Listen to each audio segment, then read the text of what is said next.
So Nicolas Cage is a Spider-Man now. I mean, it's slightly more than that, but not by much. There's this new show called Spider-Man Noir that just came out like a few days ago, and it dropped the whole 8 episodes right on.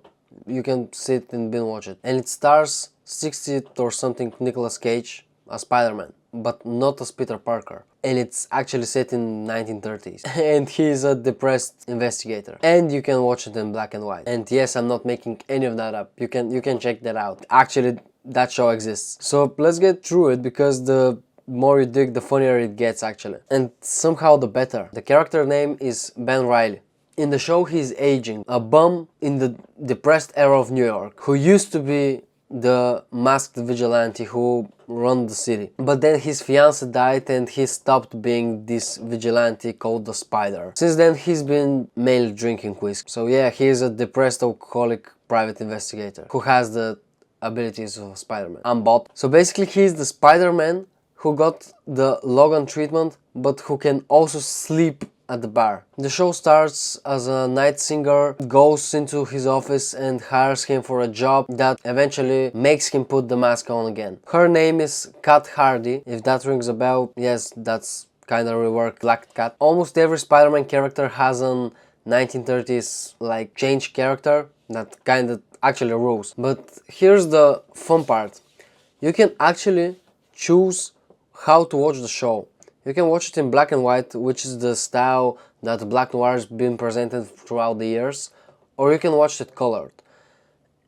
And this is actually great. This is the first thing I've seen from a TV show that is so unique actually. It's incredible touch, and I can only congrats the producers. And it's not just a filter, it actually looks entirely different.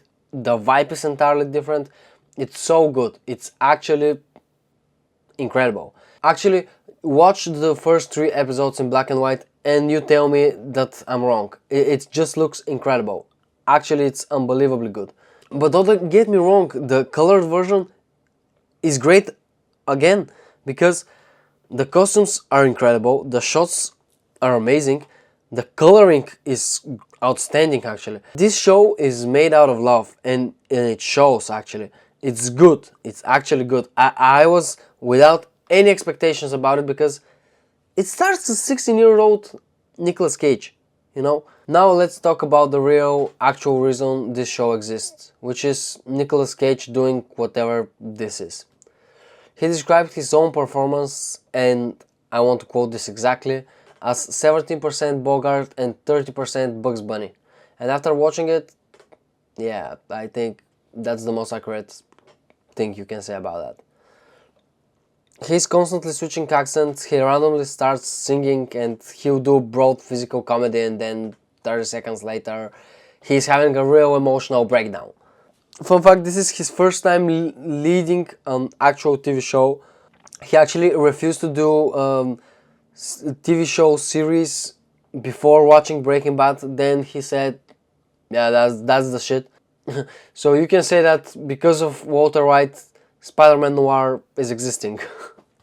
Quick clarification, because people get this wrong. A lot of you are thinking, wait, is this the Spider-Verse cartoon one has in? No. The only connection is that Cage voiced a version of this character into the Spider-Verse. The show is its own separate universe. No Miles, no Gwen, no multiverse, no homework. It's just based on an old 2009 comic and left alone. It's just based on an old 2009 comic, and that's it.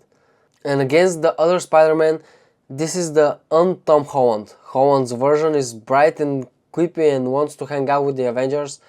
This one is just a sad old man with alcohol problems. It has jokes that are actually funny. I actually laughed at some of the jokes in the show. They were delivered perfectly, they were good, they were written with a heart, you know, and you can feel that when it's done right. As I said, I had no expectation about the show because of the previous no Spider-Man Sony things, projects and all that, because they were awful, they were a disaster. But then Black Noir came out and I actually enjoyed it. I actually fucking enjoyed it. It's a really nice and good watch that you can have right now. And honestly, the bigger thing is wrapping into every time superheroes get boring. The fix is never more superhero. It's mashing into a different genre.